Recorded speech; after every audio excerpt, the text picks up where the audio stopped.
ஒருவனுக்கு கல்வி அப்படிங்கிறது கிடைக்கணும் அப்படின்னா அது குரு அப்படிங்கிற ஒரு ஆள் இருக்கணும். அவங்களோட இருளை நீக்கி, அதாவது அறியாமை அப்படிங்கிற இருளை நீக்கி அவங்களுக்கு ஒளிமயமான எதிர்காலத்தை கொடுக்க வல்லவர் அந்த குரு தான்.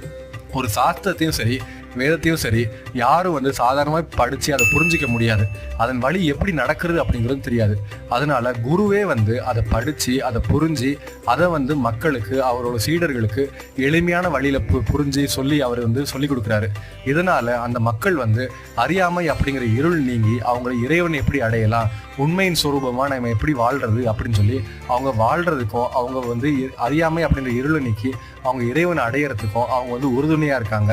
இறைவனை அடையிறதுக்கு அறியாமை அப்படிங்கிற திரை அப்படிங்கிறது நம்மளோட ஞானத்தை மறைச்சிருக்கு, நம்மளோட புத்தியும் மறைச்சிருக்கு. இந்த திரையை விலக்கி நமக்கு ஒளி அப்படிங்கிறத காமிச்சு நம்ம வாழ்க்கையில் இருண்டு இருக்கிற இடத்துல நம்ம இறைவன் அப்படின்ற ஒளியை எப்படி அடையிறது அப்படிங்கிறது காட்டுறதும் இந்த குரு தான்.